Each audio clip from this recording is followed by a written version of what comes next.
El falso cisma Vigano-Bergoglio que engañará a muchos. Informado. El Dicasterio para la Doctrina de la Fe me ha informado, con un simple correo electrónico, del inicio de un juicio penal extrajudicial contra mí, con la acusación de haber cometido el delito de cisma y acusándome de haber negado la legitimidad del Papa Francisco, de haber roto la comunión con él y de haber rechazado el Concilio Vaticano II. He sido citado al Palacio del Santo Oficio el 20 de junio, en persona o representado por un abogado canónico. Supongo que la sentencia ya ha sido preparada, dado que se trata de un proceso extrajudicial. Considero las acusaciones contra mí como un honor. Creo que la misma redacción de los cargos confirma las tesis que he defendido repetidamente en mis diversas intervenciones. No es coincidencia que la acusación contra mí se refiera a cuestionar la legitimidad de Jorge Mario Bergoglio y al rechazo del Vaticano II. El concilio representa el cáncer ideológico, teológico, moral y litúrgico del cual la Iglesia sinodal, bergogliana, es la metástasis necesaria.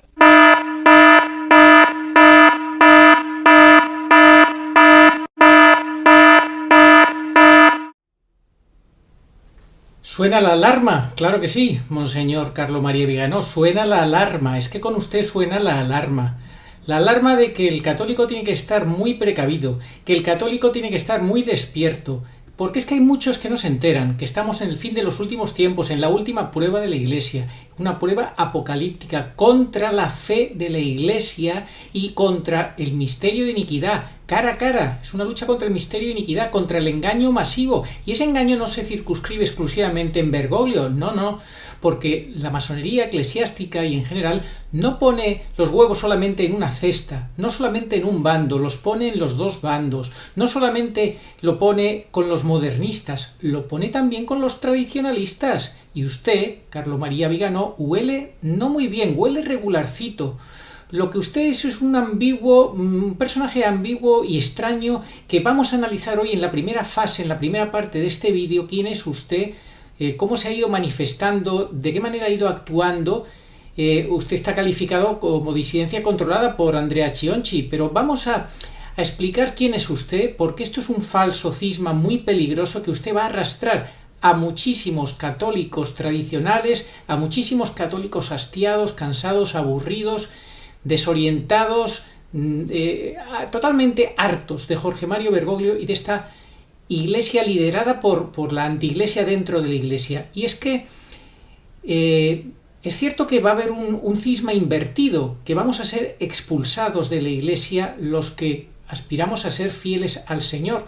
Pero cuidado, porque el cisma que usted propone, que Bergoglio y usted están proponiendo ahora, es un cisma excesivamente descarado y que no es de Dios, que es previo a lo que ha de ser la expulsión de los verdaderos católicos. La Iglesia está sentada sobre Pedro y la sana y verdadera doctrina de los apóstoles y sucesores de Pedro. No hay que irse con el falso cisma promovido por Vigano y Bergoglio. Os he dicho esto para que no os escandalicéis, os expulsarán de las sinagogas, e incluso llegará la hora en que todo el que os mate piense que da culto a Dios, y esto lo harán porque no han conocido ni al Padre ni a mí. Os he dicho esto para que cuando llegue la hora os acordéis de que ya os lo había dicho. Para poder superar esta prueba, última prueba de la Iglesia, necesitamos una gracia especial de la Santísima Virgen María. Muchos católicos, y sobre todo tradicionalistas, pretenden superar esta prueba a ver si viene con otro papa, a ver si viene otro papa mejor, a ver si viene otro papa mejor, a ver si se muere este y viene otro mejor. Que no, señores, que este no es papa, que Bergoglio no es papa, pero que la solución Vigano tampoco es solución, es una falsa solución. Y si estáis atentos al vídeo de hoy, vais a entender por qué es una falsa solución, por qué es un falso cisma.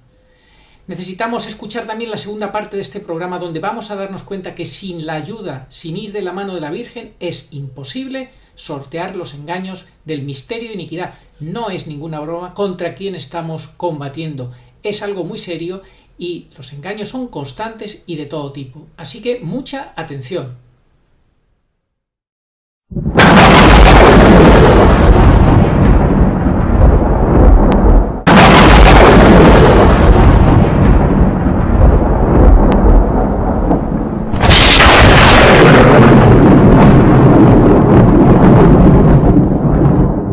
Quiero leerte la siguiente noticia. Dice, el arzobispo Vigano habló sobre el plan para destruir la sociedad y la Iglesia desde adentro. A ver si nos lo ponen en pantalla los compañeros. Ahí tenemos la noticia. Estefanía, el arzobispo Vigano está siendo muy crítico con la Agenda 2030 y con Francisco. Y en este caso está diciendo a las claras, un miembro de la Iglesia, de que hay gente dentro de la Iglesia que quiere destruirla y contribuir a la destrucción del mundo, ¿no? Correcto, sí, el arzobispo Vigano lleva ya varios años siendo lo que muchos consideran una voz profética, incluso lo han catalogado como el nuevo Elías para estos tiempos, una voz que clama en el desierto y que da una visión sobrenatural de los acontecimientos históricos que estamos viviendo en este momento. Hasta cierto punto esto es cierto, la voz de Monseñor Vigano es clara en muchos aspectos. Él está denunciando claramente que nos enrumbamos hacia el reinado del anticristo y que Jorge Mario Bergoglio es un claro cómplice, ejecutor de los planes que nos enrumban hacia el anticristo. Sin embargo, hacia el reinado del anticristo, sin embargo, a mi modo de ver, Monseñor Vigano sí denuncia y anuncia varias verdades, pero no la verdad completa. Su discurso sobre el estatus de Jorge Mario Bergoglio ha sido lamentablemente muy oscuro, muy ambiguo, contradictorio y poco claro, porque a mi modo de ver, él falla en reconocer que Jorge Mario Bergoglio no es un papa, sino un antipapa. Y además, el Monseñor Vigano nunca, jamás, en estos años que lleva denunciando su labor de denuncia, no ha reconocido al Papa Benedicto XVI como el verdadero papa actual. Entonces, digamos que Monseñor Vigano sí reconoce ciertas verdades, pero esta verdad fundamental de que el papa no es Bergoglio, sino Benedicto, él no la reconoce. Y si esta pieza del rompecabezas no se comprende bien, el panorama completo es muy difícil que se dilucide con claridad. Empecemos por recordar que las primeras filtraciones de documentos reservados que provocaron después el escándalo de Batilix fueron unas cartas firmadas por el arzobispo Vigano y presentadas en un programa de una televisión italiana a inicios del año 2012. En tales cartas y como exsecretario general de la Gobernación de la Ciudad del Vaticano, Vigano denunció corrupción, prevaricación y mala gestión. Curioso, ¿no? ¿No serían esas las primeras piedras en el zapato para provocar el posterior acoso a Benedicto y presión insoportable de todo tipo para obligarle a hacer la supuesta renuncia? Recordemos el argumento que siempre utilizó Vigano para intentar callarnos la boca a los que hemos argumentado y mostrado la falsa o inválida renuncia de Benedicto, que no tenemos autoridad para afirmar nada de eso, solo la autoridad competente puede hacerlo. Pero eso, sin embargo, no impide que expliquemos la realidad para que llegue a dicha autoridad competente. Callar sería pecado de omisión y colaboración con los malos. Vigano tuvo una declaración categórica al respecto hace mucho tiempo en una conferencia en línea. Lo que no podemos hacer, porque no tenemos la autoridad, es declarar que Bergoglio no es papa. El terrible impasse en el que nos encontramos hace imposible cualquier solución humana. No es cierto, como dice Chionchi, porque la Universi Dominici Gregis afirma que si la renuncia del Papa no está de acuerdo con ella, lo que sigue no es nada y una declaración eclesiástica en este sentido no es necesaria.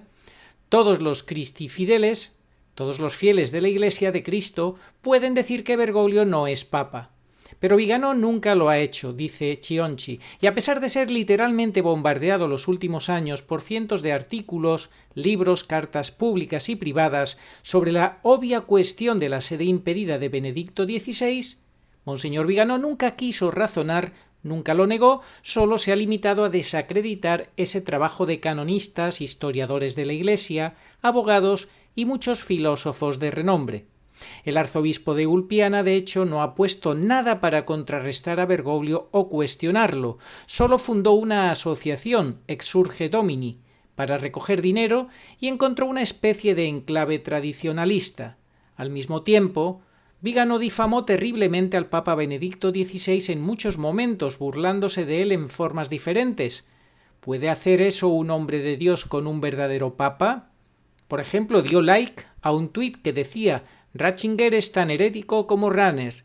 Vigano apoyó la teoría de los autores Massimo Biglione y Enrico Maria Radelli, que acusaron a Benedicto de haber creado una especie de doble papado modernista, intercambiando la dicotomía real, obvia, entre un antipapa activo, Jorge Mario Bergoglio, y un papa impedido, Benedicto.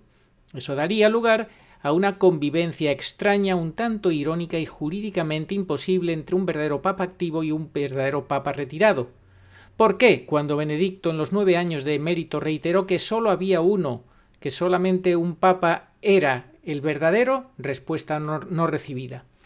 El modus operandi de Viganò, después de años de intentos desesperados por establecer un diálogo con él sobre la realidad de la sede impedida, nos llevó a pensar, dice Andrea Chionci, que el arzobispo es un topo total, es decir, un promotor de la disidencia controlada. De hecho, entrena a tantos tradicionalistas y buenos católicos, trayéndolos a la vía muerta de una inofensiva absoluta contra Bergoglio. Ahora muchos volverán a considerarlo un paladín antibergogliano y terminarán en el saco. La constante en Viganò ha sido la siguiente: ambigüedad en cuanto al papado, aunque lo que prevalece realmente en él es un sedevacantismo que se queda en el Papa Pío XII. Él no reconoce a Juan XXIII, aunque, como decimos, como es muy ambiguo, pues siempre tratará de escurrir el bulto y no decir claramente cuál es su posición. Luego identifica el Concilio Vaticano II como la fuente de todos los males del planeta. Afirmó expresamente que no hay manera de afirmar ortodoxia ni aun interpretativamente respecto del Concilio Vaticano II. Lo llama la secta del conciliábulo o del concilio, curiosamente, secta de la que él ha vivido en las últimas décadas, a cuerpo de rey. Sugiere que deberá ser la suprema autoridad de la Iglesia quien dé una solución a las ambigüedades del Concilio Vaticano II. ¿No es justamente, podemos preguntarnos, lo que Juan Pablo II y Benedicto XVI procuraron hacer? Creo que aquí hay que leer entre líneas. Parece que él quisiera ser esa autoridad salvadora, y lo estamos viendo ahora provocando este cisma entre Bergoglio y entre él. Luego tenemos el ataque, incluso con argumentos falsos, que ha hecho constantemente Viganò contra Benedicto XVI, a quien ha acusado, por ejemplo, de una aproximación a la filosofía hegeliana. Se burló siempre de la hermenéutica de la continuidad propuesta por Benedicto XVI, bajo el argumento de que esa hermenéutica refleja la dinámica tesis-antítesis-síntesis que caracteriza la filosofía, como decimos, hegeliana, de la cual agrega sería también expresión la, para él, media renuncia de Benedicto XVI al papado. Es que él no entendió o no quiso entender esa falsa o esa no renuncia de Benedicto XVI, esa declaración de sede impía, no la quiso entender, y luego lo vamos a ver por qué. También acusó a Benedicto de padecer el síndrome de Estocolmo. En fin, no perdió nunca la oportunidad de deslegitimarlo en cualquier forma y manera. Por último, buscó siempre Viganò silenciar el debate sobre quién es el verdadero papa, la Magna Quaestio. Remata con su famosa frase de que discutir sobre quién es el papa divide a los buenos. ¿No le suena algo esa cantinela de que estamos dividiendo? ¿No le suena esa cantinela a algo? ¿Acaso no vino Cristo a dividirnos? ¿Estarán divididos una familia 2 contra 3, 3 contra 2? Viganò, ¿a quién ha ayudado en estos últimos años? Que ha permanecido totalmente tranquilo sin ser molestado por Bergoglio, y ahora justamente en este momento en el cual, recordemos lo que le está pasando a Bergoglio, está siendo investigado por el escándalo de malversación de fondos en el cual él autorizó escuchas ilegales. Bergoglio, por la ONU, está siendo investigado por la ONU, a la cual dijo Bergoglio que había que obedecer. Sus socios, ¿alguien se cree que sus socios, los que le han puesto ahí, van a investigar, van a hacer algo a Bergoglio? Eso es, todo forma parte del teatro en el cual estamos conviviendo y que tenemos que desenmascarar. En este vídeo tratamos de desenmascarar este teatro para que no sean muchos los católicos ingenuos que sigan el engaño, que sigan a ese ángel de Satanás que se disfraza de ángel de luz cuando sabemos que es de las tinieblas. Muy atentos y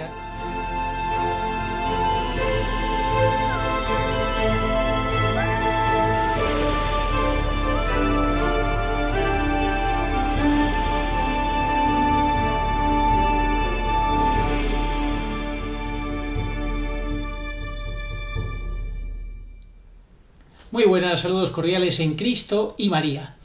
Es evidente que Bergoglio trae un nuevo evangelio, un antievangelio, sea anatema. Eso es lo único que le podemos decir.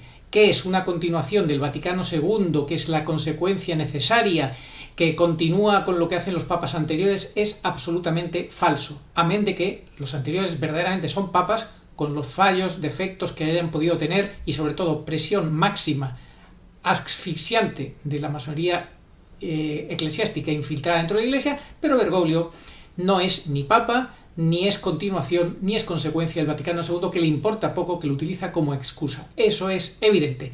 Así que vamos a terminar de hacer este repaso a toda esta situación, de qué es lo que le favorece, por qué le favorece toda esta situación a Bergoglio, e inmediatamente después damos paso a Agustín Aranda, que nos va a dar las claves que la Virgen tiene para ayudarnos a superar toda esta situación, para que tengamos criterio propio y para que no seamos engañados por el misterio de iniquidad. A Bergoglio le interesa todo este lío por varios motivos. En primer lugar, porque Viganò dijo la verdad de que Bergoglio ha sido como McCarrick y abusó de muchos seminaristas, así que otros tomen nota y dejen tranquilo a Bergoglio con este tema de sus abusos a seminaristas. Esto genera intimidación a los testigos de dichos abusos. En este punto, Jorge Mario Bergoglio debería ser reducido a estado laical, como hicieron con el depredador sexual McCarrick, pero, como Jorge Mario Bergoglio es seglar, se quedó en el subdiaconado, con una ordenación ilícita e inválida a todas luces, según nos dice la Santísima Virgen María en Umbe, a lo único que se le podría reducir es a estado sublaical.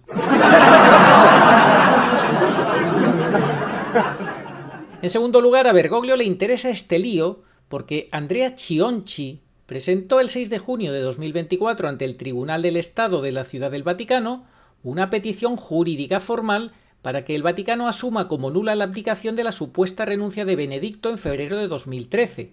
Es el momento de distraer la atención con otras cosas. Chionchi lo resume así. Veo también como muy extraño que desde 2019 Viganò fuera inmune a las sanciones vaticanas de las jerarquías vaticanas, que lo dejaran, pues eso, inmune. ¿Por qué lo dejaron inmune? ¿Por qué ahora, sin embargo, casualmente 2 semanas después de la presentación en la Corte Vaticana de la petición para la nulidad de la abdicación de Benedicto, se le llama a Viganò y se le considera como cismático? Esta extraña convocatoria a juicio promulgada por Tucho Fernández sería una medida que podría funcionar como una intimidación hacia los prelados que quisieran tomar una oposición contra la legitimidad del mal llamado Papa Francisco.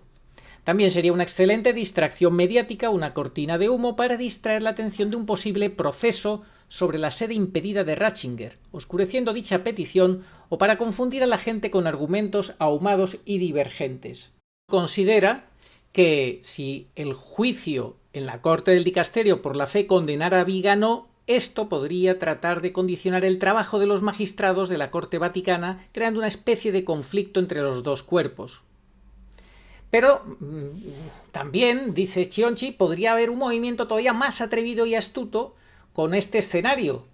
El arzobispo Viganò se defiende con la espada hablando de la nulidad de la abdicación de Ratzinger y de ahí haciendo la broma del herético y modernista Benedicto y el imposible doble papado, etc. El dicasterio para la fe podría darle una razón inesperadamente, lo que generaría una manera de un cónclave farsa. Es decir, el Vaticano usaría a Viganò para poder de alguna manera curar la situación de Bergoglio como ilegítimo. Este es el atrevido escenario que vislumbra como una posibilidad Chionchi, pero que nosotros pensamos que no se va a dar de ninguna manera. Y en tercer lugar tenemos que para generar un falso cisma, que es lo que estamos explicando, entre Viganò y Bergoglio. Ambas elecciones son falsas, ninguna representa a la Iglesia. Buenos días, Arturo. Un saludo para ti y para toda la audiencia en compañía de nuestra Madre amorosa, la Virgen del Olvido, Triunfo y Misericordias.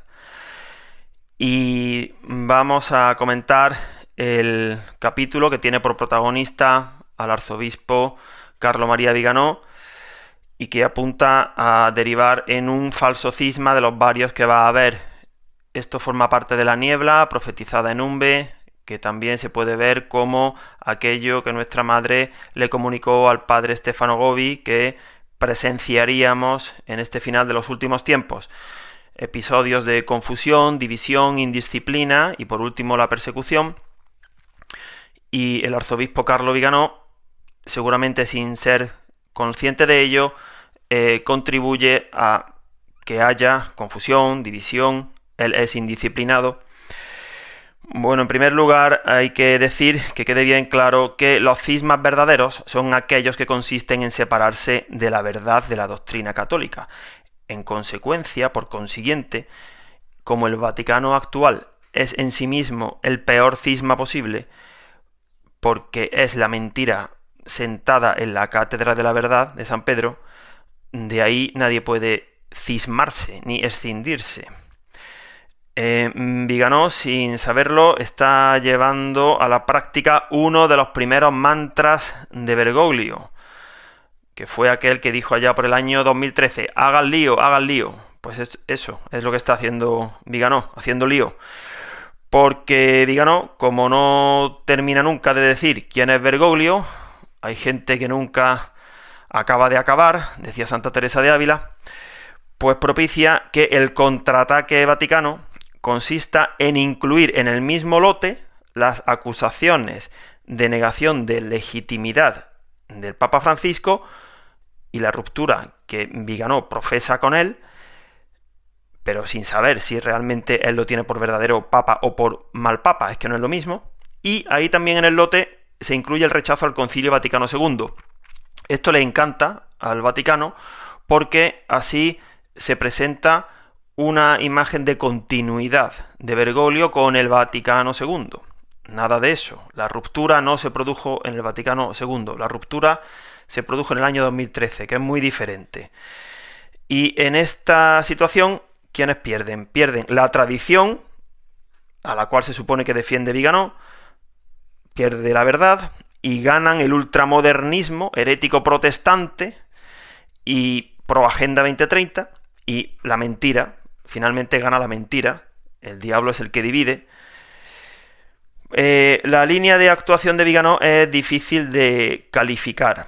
Se podría definir como que es tradicional pero por cuenta propia, lo cual suena contradictorio.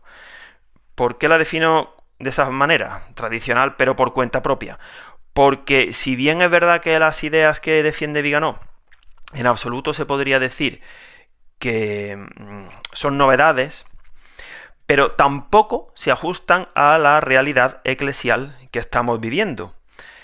Y en concreto no se ajustan al camino trazado por la Virgen, pura y dolorosa. Nosotros acudimos a la Virgen básicamente por dos razones. En primer lugar, para tener una norma, un patrón. En lugar de ir picoteando, nuestra referencia fundamental es lo que la Santísima Virgen comunicó. Y en segundo lugar, porque ella, la Santísima Virgen, ostenta la jefatura apostólica de la Iglesia desde el sábado santo de la pasión de la Iglesia, que comenzó a la muerte del último vicario, Benedicto XVI, el día 1 de enero del pasado año 23. Por esos dos motivos fundamentales acudimos con muchísima frecuencia a la Virgen. Y en base a esto afirmamos dos cosas que quisiéramos que los seguidores de Carlo Viganò asumieran. Que el último papa válido fue Benedicto XVI, es fundamental tener en claro eso, y no se rompió la sucesión papal tras Pío XII, por si alguno tiene dudas, que se le disipen. Y que el Señor Cristo se sigue haciendo presente en la misa Novus Ordo a pesar de Bergoglio. Quien dude en estas dos líneas fundamentales que la Santísima Virgen ha dejado bien asentadas, corre serio peligro de perderse y arrastrar a otros, de colaborar con la falsa iglesia.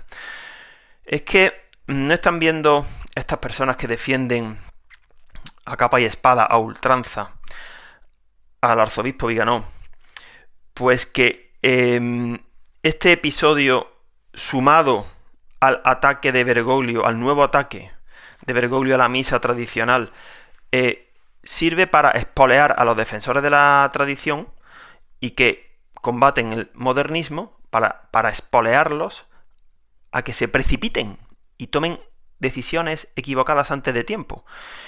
En Umbe, el 8 de diciembre del 88, la Santísima Virgen apareció acompañada de un seglar y un sacerdote, que ya están en el cielo, y el sacerdote dijo: aquí en la tierra no se tiene la pausa, o mejor dicho, se tiene mucha más prisa que en el cielo. En el cielo no tenemos tanta prisa, los tiempos de Dios hay que respetarlos, y no querer diseñar un calendario ni tomar decisiones tan críticas como las que conciernen a la jefatura de la Iglesia y a la Eucaristía. Hay que tener muchísimo cuidado, mucha cautela, porque son puntos neurálgicos en los que hay que tocar si uno está muy claro de qué es el lugar y el momento y cómo hay que hacerlo. Si no, uno se espera y se pone en oración en lugar de armar lío. También pueden creer que ya estamos en la abolición del sacrificio perpetuo. No, si aún no ha empezado la semana de Daniel y la Sagrada Escritura dice que eso será a la mitad de la semana. Es que, en el fondo, unos por un motivo y otros por otro, interpretan mal ese pasaje. No solamente los judíos lo interpretan fatal, porque para ellos el Mesías será aquel que suprima el sacrificio perpetuo, menudo Mesías. Pero no hace falta ser judío para interpretarlo mal, y con todos estos movimientos se interpreta mal. Bueno, también sirve para que se vuelvan cismáticos, como hemos dicho antes, de una falsa iglesia, este sector del tradicionalismo que sí reconoce a Bergoglio como papa, aunque malo. El tradicionalismo una cum Bergoglio, eso es ridículo, porque pretende dar continuidad y presentarse combinando ideas contradictorias. Sería como ir a una fiesta vestido con chaqueta y corbata de forma elegante, de cintura para arriba, y en calzoncillos y alpargatas de cintura para abajo. Además, en la misa tradicional se nombra al Papa en voz bajita, así que no tienen por qué decir su nombre.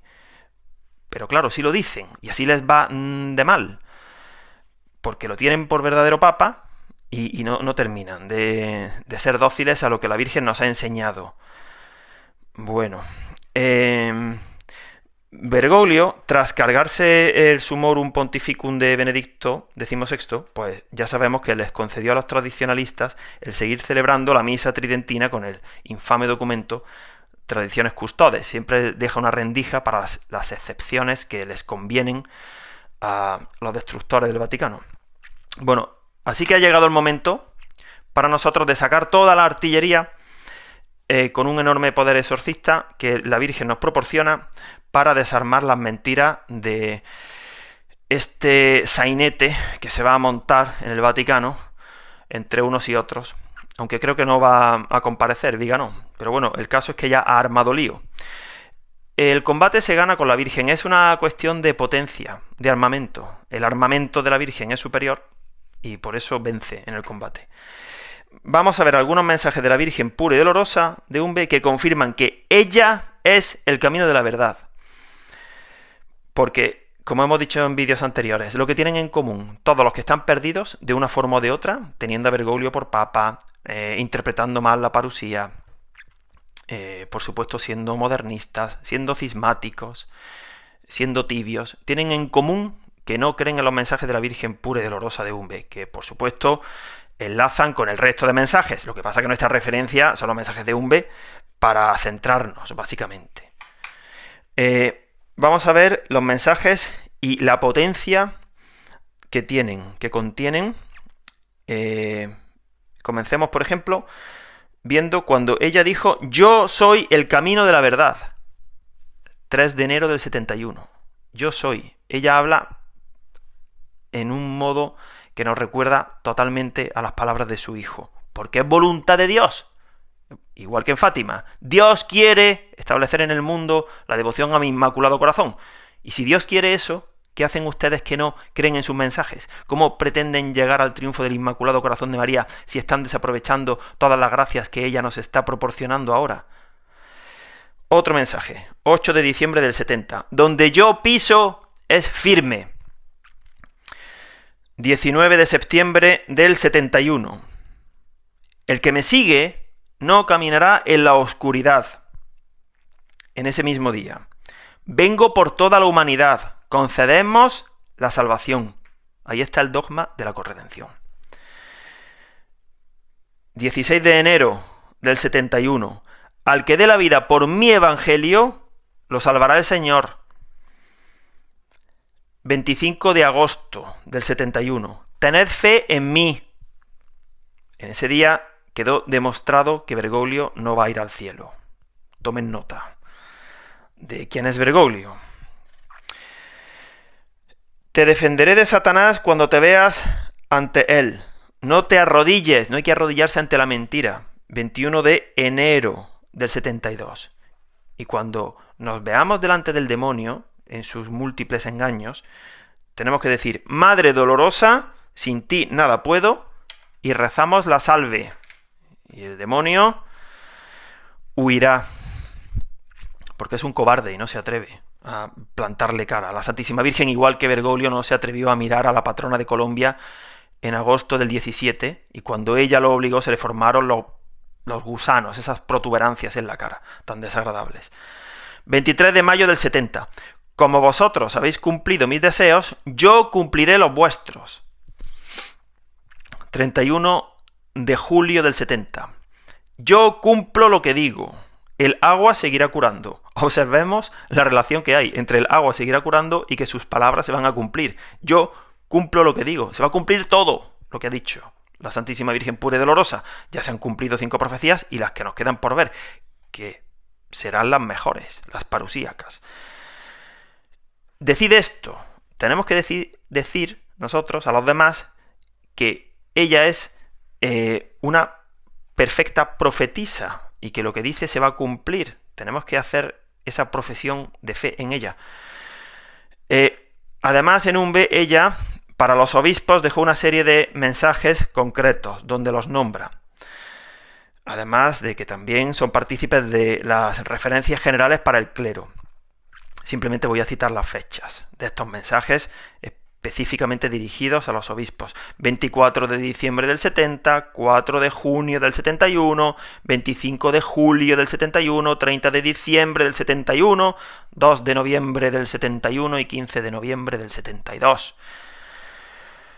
Bueno, nosotros no tenemos que salirnos de la vía sacra de Umbe. Nosotros hemos definido esa vía como el camino que va entre lo más importante: el sagrario de la casa santuario, donde mora el Hijo de la Santísima Virgen pura y dolorosa, nuestro Señor, hasta el pozo, cuya agua fue bendecida por la Virgen. Entre el sagrario y el pozo, es decir, entre Jesús y su parusía. ¿Puede haber algo más importante que permanecer en este año 2024 en ese camino, en esa vía sacra entre la Eucaristía y la parusía? Ese camino no fue cubierto por la nieve en aquella copiosa nevada que se produjo el 3 de enero del 71. El resto de la finca forestal sí.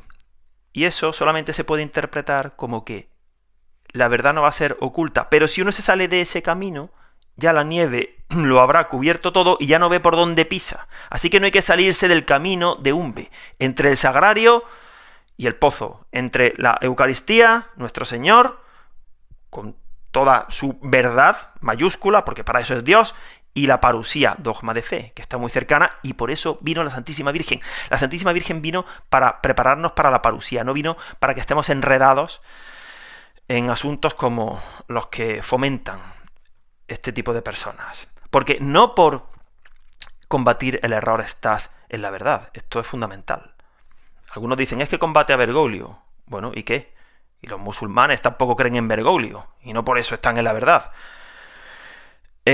Señor Viganó, arrepiéntase de toda la oposición que usted ha presentado a Benedicto. Y voy a aprovechar para hablar de Benedicto y aclarar algo que el otro día no aclaramos. Pero antes, recordamos, en el pozo de Umbe se encuentran los ángeles, la sanación, la luz, el ver a Dios en el aviso. La Virgen usa el verbo ver, y el poder ser arrebatados, la Virgen usa la palabra descender. Eso se producirá en la segunda etapa de la parusía. Fíjense si es importante creer en la Santísima Virgen pura y dolorosa. Bueno, volvemos a lo que el señor Vigano pues ha hecho en referencia a Benedicto. Se ha portado muy mal con Benedicto. O sea, Vigano con Benedicto se ha portado como Alejandro el Herrero con San Pablo. Que Dios le perdone, porque no ha obrado bien. El otro día nos aclaramos que las dos velas celestiales que vinieron del cielo, las trajo un ángel, representaban al munus, la que siempre siguió luciendo, y al ministerium. Pues hoy aprovecho para aclarar que el apagado de la vela del ministerium, el apagado, fue decisión de la Virgen, y ese apagado representa la salida del Palacio Pontificio de Benedicto el 28 de febrero del 2013. Es decir, lo que hizo Benedicto fue inspirado por el cielo, por la Virgen. Y la consunción simultánea de las dos velas, la del Ministerium y la del Munus, representan la muerte de Benedicto, el 31 de diciembre del 22, casi 10 años después. Y la vela del Ministerium estuvo 3 horas en agonía. ¿Nos suena qué es o cuándo nuestro Señor estuvo 3 horas en agonía? En la cruz. Pues ese fue el martirio de Benedicto. Esos 10 años fueron una entrega total en favor de la Iglesia. Si no hubiera sido por nuestra Madre la Virgen pura y dolorosa de Umbe y por Benedicto, estaríamos muy perdidos. Así que todo tienen que ser agradecimientos y honras a su memoria y a sus mensajes.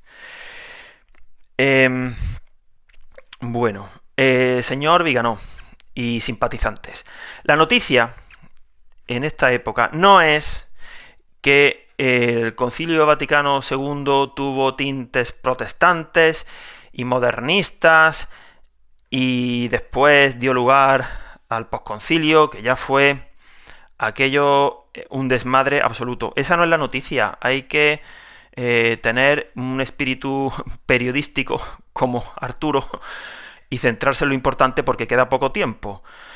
A ver, lo peor fue el posconcilio, señor Vigano, pero una idea buenísima de Leonardo Castellani. El Concilio Vaticano II lo convocaron los padres preconciliares, no se convocó solo, que es que parece que todo era maravilloso antes del Concilio Vaticano II, no. Igual que a Bergoglio lo eligieron cardenales nombrados por Juan Pablo II y por Benedicto, que ya eran traidores infiltrados. No es que ahora de repente la Iglesia se haya vuelto mala. Esto ya venía de largo. Hay que saber ver las cosas y el recorrido que tienen. Entonces, no podemos pensar que todo estaba estupendo hasta la llegada de Bergoglio y que todo estaba estupendo y maravilloso hasta la convocatoria del Concilio Vaticano II. Tampoco la noticia actual es el nuevo hachazo a la misa tridentina, porque eso en la práctica, aunque es muy doloroso, no afecta a los fieles. La grandísima mayoría de los fieles nunca pueden asistir a esa misa tridentina. Yo una vez escuché a uno que era un poco bruto, pero me hizo gracia el ejemplo. Dijo, comparar la misa tridentina con la Novus Ordo es como comparar el jamón ibérico de bellota con el jamón de York. Los dos son jamón, pero y los dos alimentan y los dos tienen proteína. ¿Qué vamos a hacerle si es que no tenemos acceso a la misa tridentina? Por tanto, eso no nos afecta mucho. Yo en toda mi vida solamente he podido ir 2 veces a misa tridentina. 2. No he tenido ocasión de ir más veces. Bueno, pues ¿qué vamos a hacerle? Así que dejen de tirarle piedras a la misa Novus Ordo, porque ahí está el Señor. Esa es la renovación de su sacrificio perpetuo. No distraigan con las barbaridades que Bergoglio está haciendo con la misa tridentina.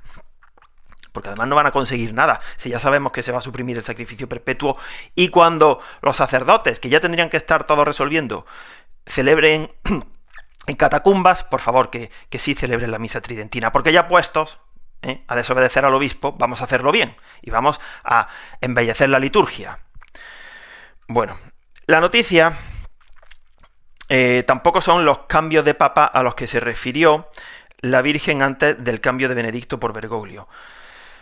No, Por eso nosotros hemos hablado muy poco del asesinato de Juan Pablo I, porque lo importante es ver lo que está sucediendo en la Iglesia en 2024, no lo que aconteció en 1978.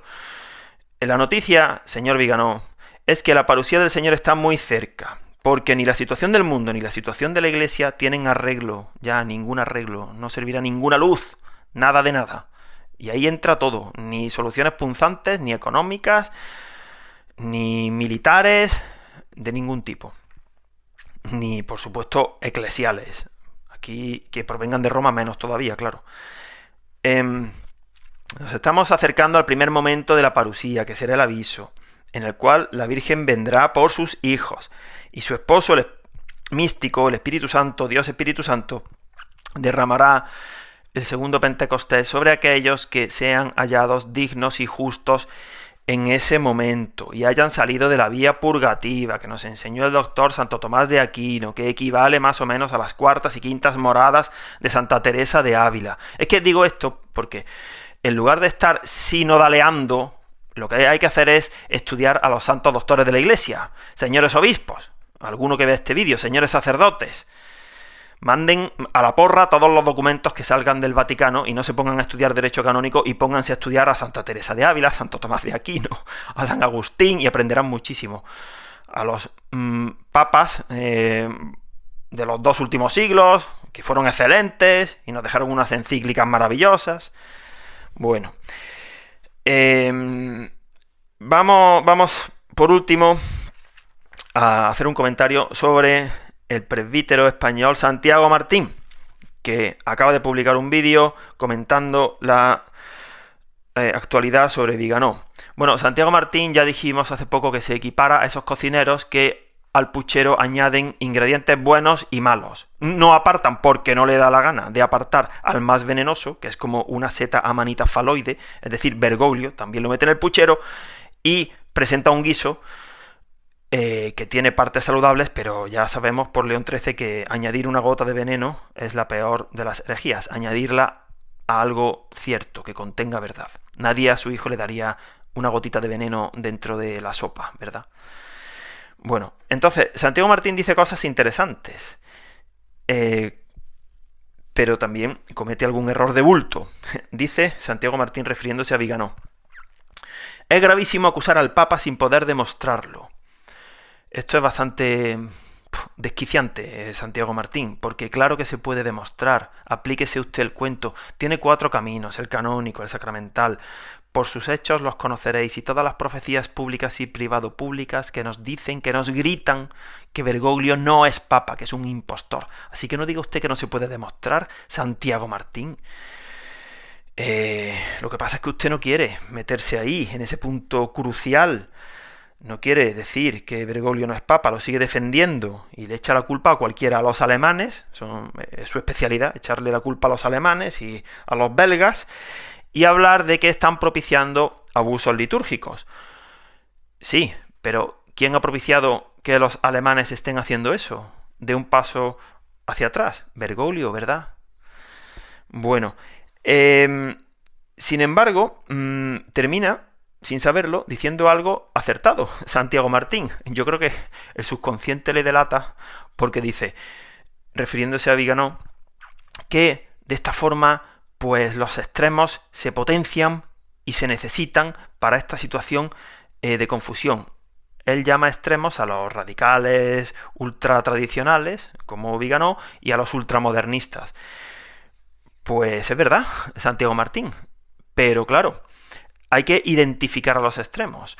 Lo que no vale, lo volvemos a decir, es presentar un escenario de batalla en el que el bando de la Virgen y el bando de Bergoglio combaten unidos a favor de los 3 enemigos clásicos del alma: demonio, mundo y carne, porque eso es falso. Bueno, pues nada más. Es que hay que acudir a la Virgen pura y dolorosa y arrojar luz, porque todos estos episodios no ayudan. Bueno, pues nada más, muchísimas gracias y que Dios os bendiga. Oración a Nuestra Señora de todos los pueblos. Señor Jesucristo, Hijo del Padre, manda ahora tu Espíritu sobre la tierra. Haz que el Espíritu Santo habite en el corazón de todos los pueblos, para que sean preservados de la corrupción, de las calamidades y de la guerra. Que la Señora de todos los pueblos que un día era María sea nuestra abogada. Amén. Oración dada por la Virgen Santísima al Padre Gobi para pedir el segundo Pentecostés. Ven, oh Espíritu Santo, ven a cambiar la faz de la tierra. Ven pronto. Ven, en estos los últimos tiempos. Ven ahora que la gran prueba ha llegado. Ven y tráenos tu segundo Pentecostés, a fin de que nuestros ojos puedan contemplar tu mayor prodigio de los nuevos cielos y de la nueva tierra. Amén. Señor, tú nos darás la paz, porque todas nuestras empresas nos las realizas tú. Isaías 26:12. Ni ojo vio, ni oído oyó, ni mente humana puede imaginar lo que Dios tiene preparado para los que le aman. 1 Corintios 2:9. Estamos como ovejas sin pastor. Mateo 9:36. Pero Jesús cumple su promesa de no os dejaré huérfanos. Juan 14:18. Y viene a nosotros en este desierto de soledad y confusión por medio de su madre, la divina pastora, nuestra madre y señora, la Virgen pura y dolorosa en Umbe. Ella viene para toda la humanidad. Demos gracias a Dios y tomemos en serio sus avisos y enseñanzas. Catecismo Iglesia Católica 675. Antes del advenimiento de Cristo, la Iglesia deberá pasar por una prueba final que sacudirá la fe de numerosos creyentes. La persecución que acompaña a su peregrinación sobre la tierra desvelará el misterio de iniquidad bajo la forma de una impostura religiosa que proporcionará a los hombres una solución aparente a sus problemas mediante el precio de la apostasía de la verdad. La impostura religiosa suprema es la del anticristo, es decir, la de un pseudomesianismo en que el hombre se glorifica a sí mismo, colocándose en el lugar de Dios y de su Mesías venido en carne. Al que me reconozca ante los hombres, yo lo reconoceré delante de mi Padre que está en los cielos, y al que me niegue ante los hombres, yo también lo negaré delante de mi Padre que está en los cielos. Evangelio según San Mateo, capítulo 10, versículos 32 al 33. Sí, vengo pronto. Amén. Ven, Señor Jesús. Apocalipsis 22:20.